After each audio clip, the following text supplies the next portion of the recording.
Olá a todos, eu sou Júnia Caetano, bem-vindos ao meu canal Rota do Céu.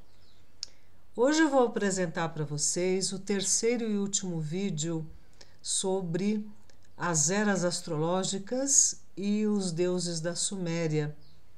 Eu falei sobre a era do Carneiro, que tem a ver com Marduk, a era de Peixes, do Ea Enki, e a de Aquário também, é epíteto dele. Então vamos ver, né, o que se apresenta. O objetivo de colocar tudo isso aqui para vocês é para que a gente veja de uma maneira diferente tudo aquilo que nos está sendo colocado desde sempre e que a gente não questiona. Então, da onde que está vindo toda essa mudança e esse caminhar da humanidade? Onde que começou tudo? Afinal de contas, quem eram esses deuses? O que a gente está fazendo aqui?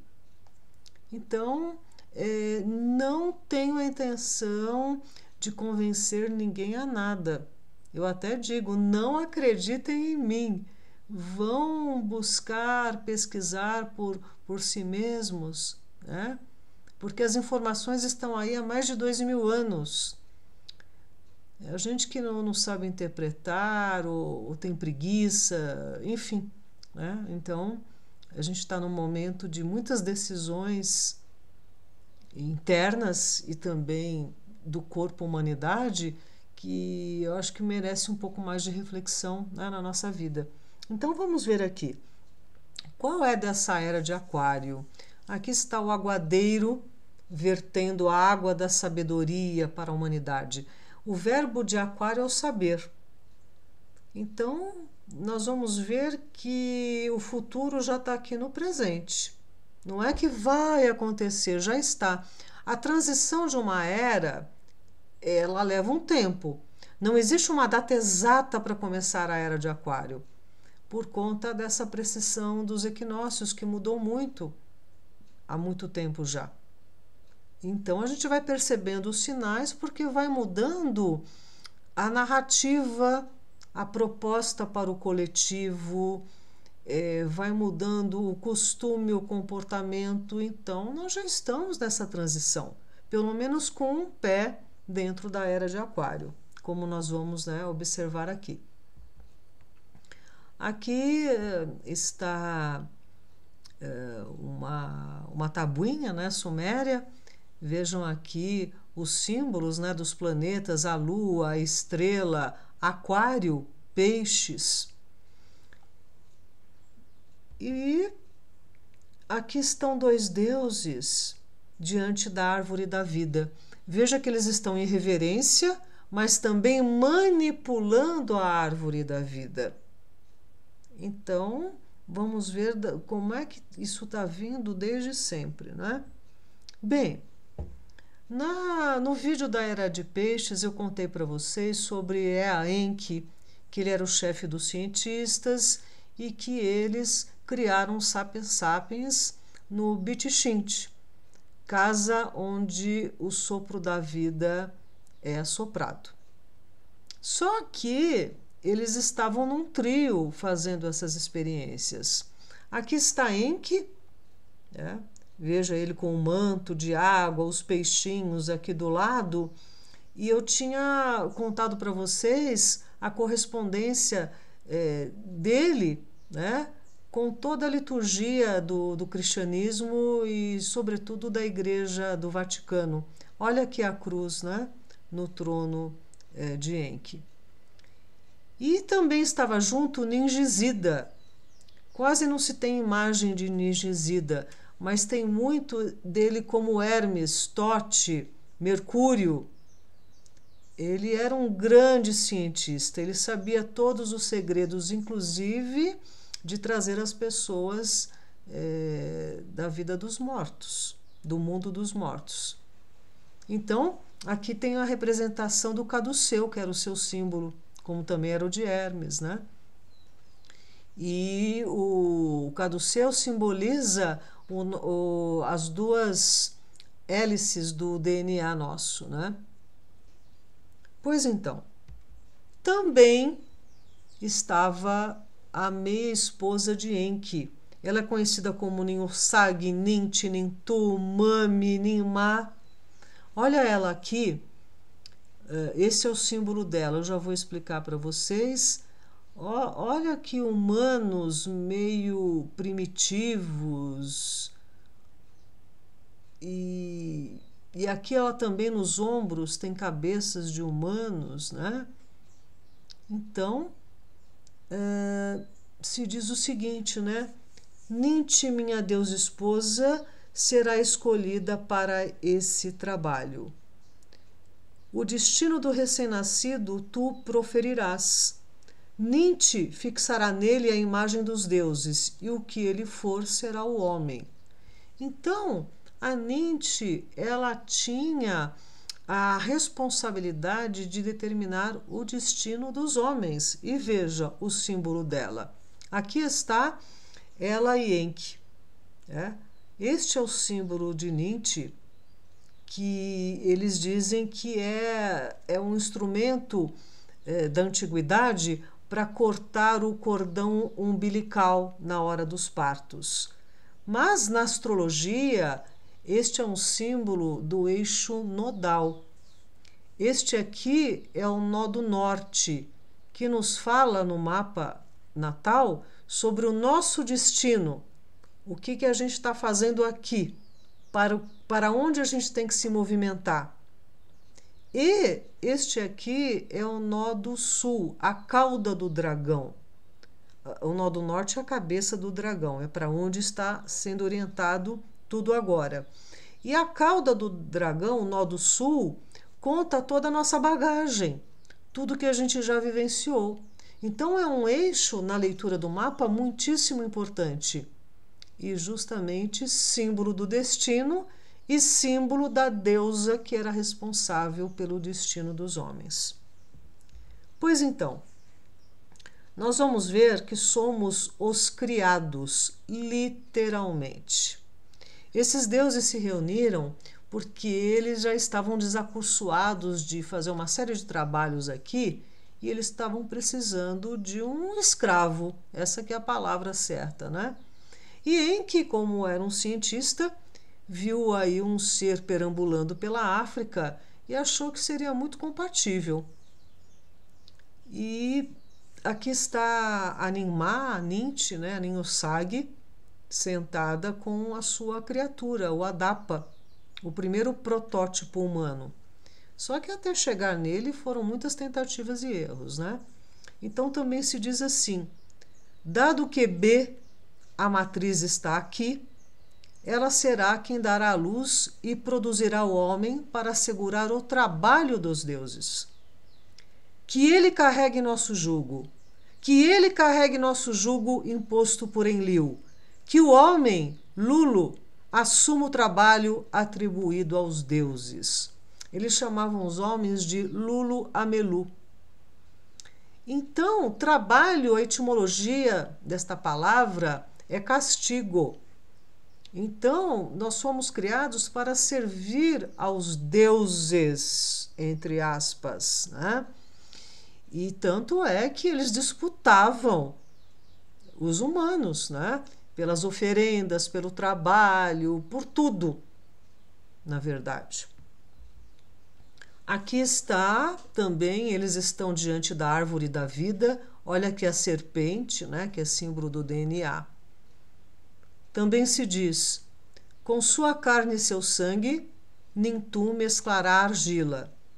Deste modo, os deuses e os homens estarão associados, reunidas na argila, e a partir deste momento, nós deuses estaremos ociosos. E depois Mami abriu a boca e se dirigiu aos grandes deuses. Eu os liberei de vossa pesada tarefa, impondo o vosso labor ao homem. Pois então, aqui está de novo uma outra imagem dela no Bichinchinte, né? Olha aqui o barro, né, digamos assim, onde o homem foi modelado. Aqui está possivelmente a água da vida. Olha os tubos de ensaio e a árvore da vida aqui do lado. Então, a Ninhursag, ela foi se especializando no genoma humano. E aí ela ficou craque, a ponto dela se vangloriar e fazer um novo ser tão perfeito ou imperfeito conforme ela desejasse. Então veja que aí já começou uma certa arbitrariedade, né? A vaidade e essa coisa toda. E aí o que ocorre, né? Numa determinada noite, eles fizeram uma grande festa e o Enki e a Ninmah bebem muito vinho. E interessante que parte da Ninmah a seguinte situação. Ela resolve exibir para todos os convidados, né, a sua competência e habilidade. E ela pega argila abismo e modela 6 seres imperfeitos. Veja que crueldade, não é? Uma mulher que não podia dar nascimento, um homem sem órgão nem masculino nem feminino, um outro que nem parava em pé, nem sentado nem deitado. E aí, quando a coisa foi tomando uma proporção bastante difícil, o que acontece? Ela amaldiçoa o Enki. E o Enki aceita essa maldição como merecida, né? Olha que eles também, diante da água da vida, né? Provavelmente Enki, Ninmah e Ningizida aí no laboratório, discutindo alguma coisa, né? Sobre essas criaturas todas que eles fizeram. Então, antes de chegarem ao Adapa, houve muita tentativa e erro, não é verdade? Olha aqui um ser metade homem, metade ave. Aqui é um cilindro que eles fazem, né? Esses desenhos das tabuinhas rolando, né? Esse cilindro. Veja aqui de novo, homens metade humanos, metade animais. Este é o obelisco negro de Salmaneser. Aqui está, né, o panorama, mas aqui nós temos o close dessa imagem, onde existem animais com cabeça de homem e pela coleira. A humanidade ela passou por muitas etapas, muita coisa foi destruída. A gente não tem muita noção das coisas de verdade que a gente atravessou para a gente chegar até aqui. E por isso que é importante a gente ter consciência do que a gente é agora por conta dessa era aquariana, para onde a gente está indo. Aqui outra imagem de seres com cauda, tá vendo? Com cascos, metade animais e metade humanos. Iberossos conta que vários seres hediondos foram produzidos de um princípio duplo. Homem com duas asas, com 2 ou 4 faces. Aqui está Enki, né, num panorama, e aqui do lado tem o Usmu. Veja que ele tem 2 faces, né? A gente também conhece Janus, que o nome de janeiro foi dado em homenagem a ele, porque Janus olhava ainda com o rosto o ano que não tinha terminado e com o outro rosto estava olhando o ano que estava começando. Muito bem. Qual vai ser então dessa nova era aquariana? Como eu disse, nós estamos numa transição, não existe uma data exata e a gente já começa a ver aí o balanço da carruagem. Aqui está o famoso reloginho desses deuses e essa bolsinha. Essa bolsinha ela é muito recorrente, ninguém sabe qual era a utilidade dela. Aparece muitas e muitas ilustrações. Então, qual é dessa era aquariana? Será que ela é a era trans? Dos transgênicos, da transgenia, do transpessoal, do transhumanismo, do transgeracional, e está gerando tanto transtorno?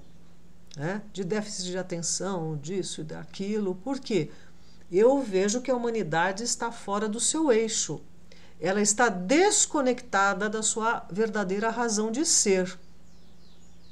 E por isso que a humanidade está doente, né? Inclusive. Porque vive numa mentira que nos é apresentada desde sempre, e mesmo que os sinais estejam aí, parece que os humanos tão adormecidos não conseguem ver nada, né? Não conseguem ver um palmo diante do nariz.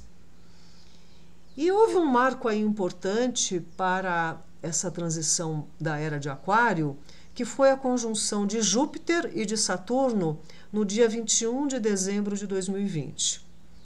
Essa conjunção entre eles ocorre a cada 20 anos. Então, eu vejo, e por ser em Aquário, que é dessa era aquariana, a conjunção entre eles em Aquário demora uns 800 anos para rolar.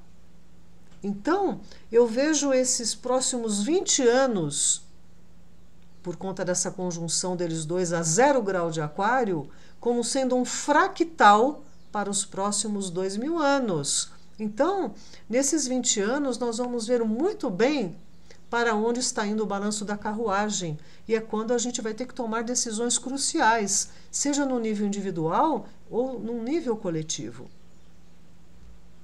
Pois então, quando a gente fala em era de Aquário, a gente lembra muito do filme Hair, né? Daquela era hippie, romântica, e gente linda, colorida e criativa que lutaram pelo amor livre, né? Sexo, drogas e rock and roll.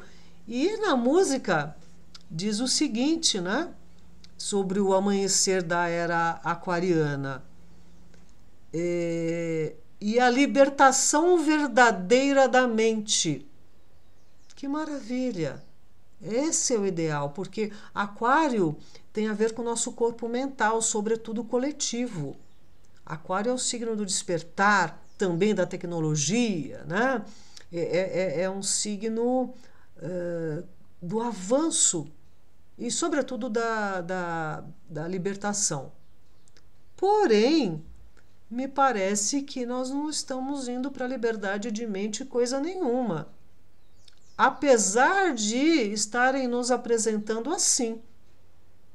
Esse contato com o Neuralink, de conectarmos nossa mente na internet das coisas, na nuvem. Ora, nosso corpo mental estará à mercê de sistema ou sistemas artificiais de inteligência? Como assim?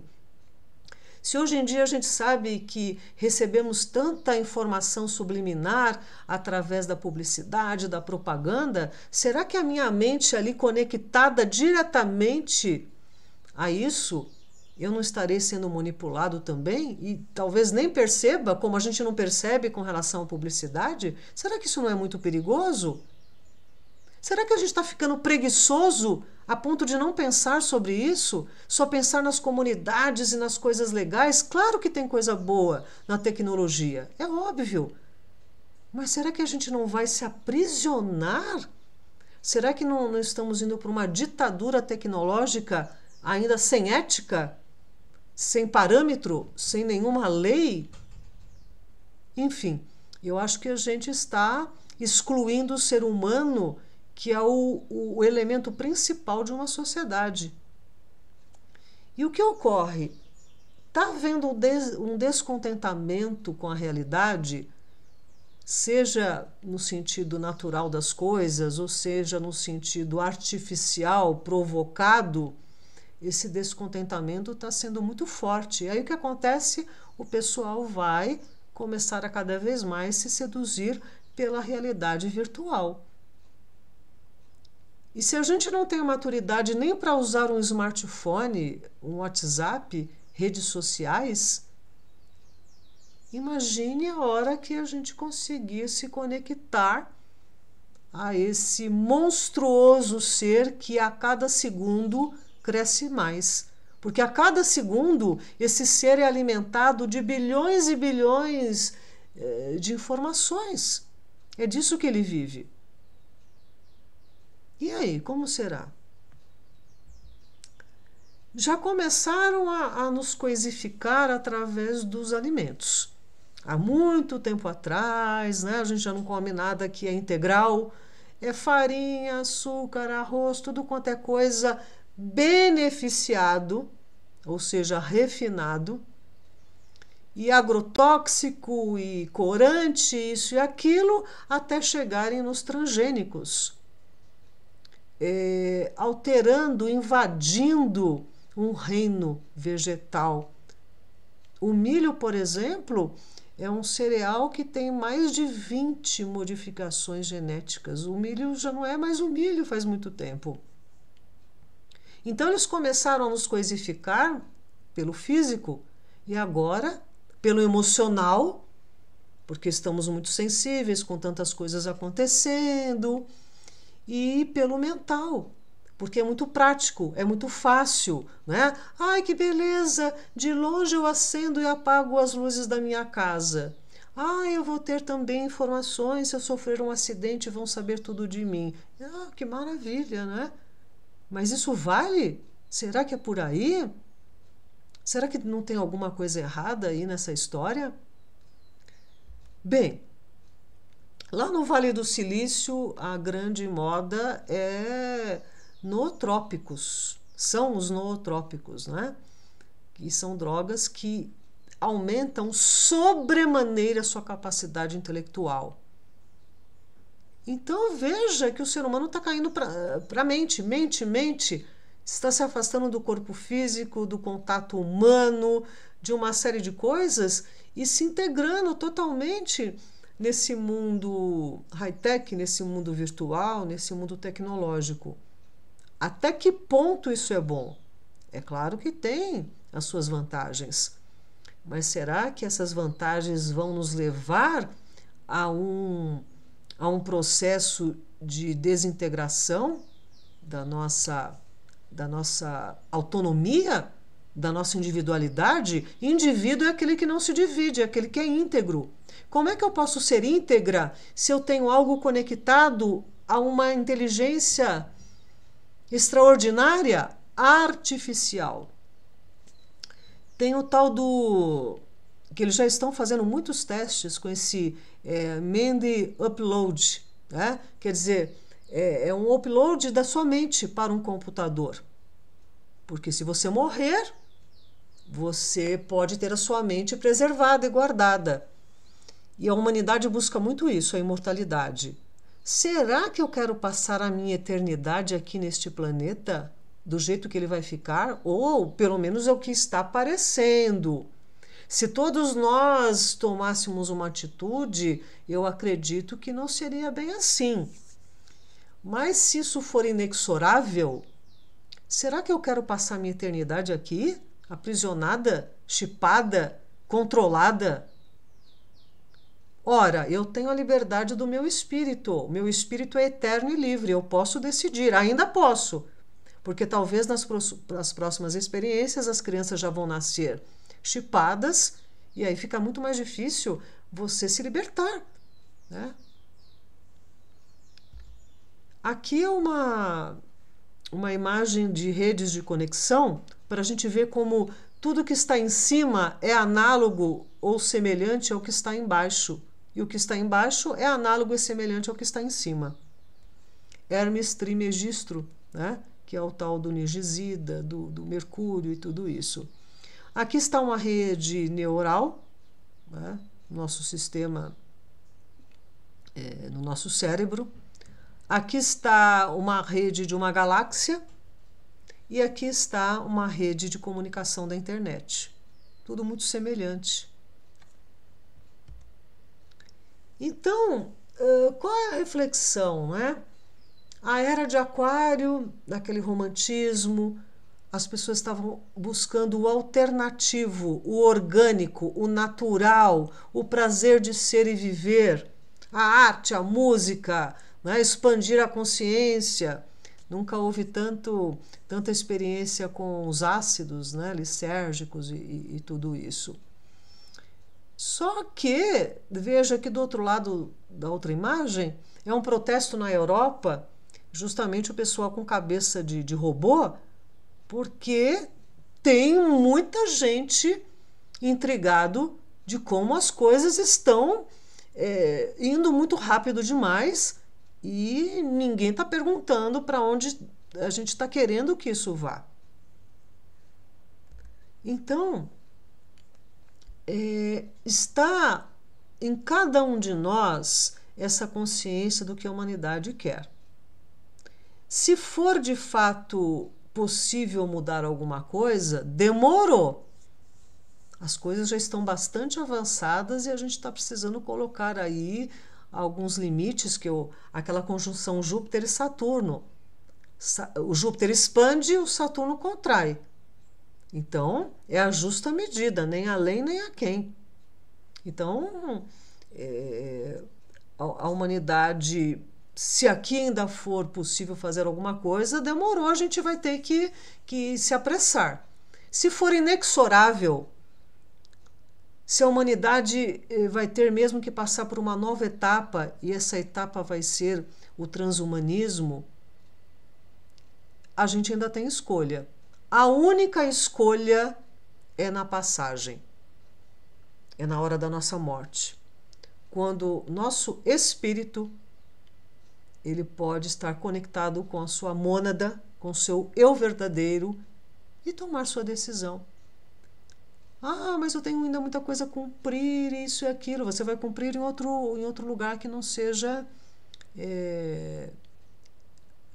com sistema artificial de inteligência.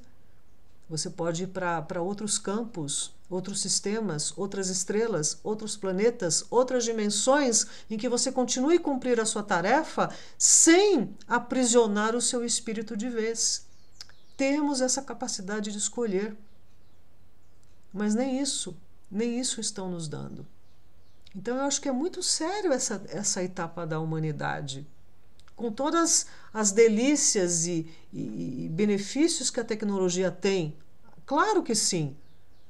Mas a ponto de eu ficar aprisionada, não sei, acho que a gente tinha que pensar bastante, porque os ciclos se repetem. Os ciclos se repetem. Já disse isso em Eclesiastes. O que foi, isso é o que há de ser. E o que se fez, isso se fará. De modo que nada há de novo debaixo do sol. Há alguma coisa de que se possa dizer, vês isto é novo? Já foi nos séculos passados que foram antes de nós. E a gente está vendo a tecnologia, a gente só não sabia. Já fizeram muitas experiências. E eu acredito que tem muita gente disputando os humanos. Não é só um ou outro grupo. E os humanos não estão entendendo o que está acontecendo. Enfim, eu estou colocando tudo isso, né, para a gente refletir bastante. Esta não é a verdade, não tomem isso como verdade, ao contrário. A proposta aqui é que a gente realmente reflita, né? Porque ao invés de sermos co-criadores, coautores da nossa história, da nossa vida, a gente está o tempo todo como marionete. E agora nós estamos numa etapa muito séria. Essa geração que está nascendo agora não tem referência. Não viveram outra coisa. Já nascem com essa tecnologia. E se a tecnologia estivesse aqui para nos aproximar da nossa vida espiritual, que maravilha, isso pode acontecer. Mas o que parece é que estamos cada vez mais virando máquinas, nos desumanizando. Então, é isso que eu queria trazer para vocês, né? É um tema sendo compilado de vários autores, vários estudos, de vários anos de pesquisa e vendo esses sinais do céu, né? Então, os astrólogos, né, eles percebem os novos rumos que estão sendo ditados para a humanidade conforme esses sinais dos planetas, desses trânsitos e tudo. Então vamos observar. Para a gente ter uma era de Aquário elevada, com a mente livre e que seja uma era fraterna, a gente está num caminho completamente oposto. E se a gente não tomar uma decisão, primeiro individual, porque é aquela coisa do campo morfogenético, não é? Quando você tem um insight, você tem um avanço, quem está na mesma frequência que você também. Então, se cada um de nós tiver uma compreensão mais profunda, isso no campo morfogenético se amplia e aí nós somos muito mais fortes. Mas está todo mundo adormecido. Dá trabalho para pensar, dá trabalho para tomar decisão, dá trabalho e as pessoas não querem saber. Que pena. Então, é isso que eu trago para vocês. Que a gente perceba para onde que está indo o balanço dessa carruagem, né? Nessa era aquariana. Eu agradeço a companhia, a visita. Se gostarem do assunto, peço que deem um like para o canal poder permanecer. E é isso, meus queridos. Somos coautores desse mundo.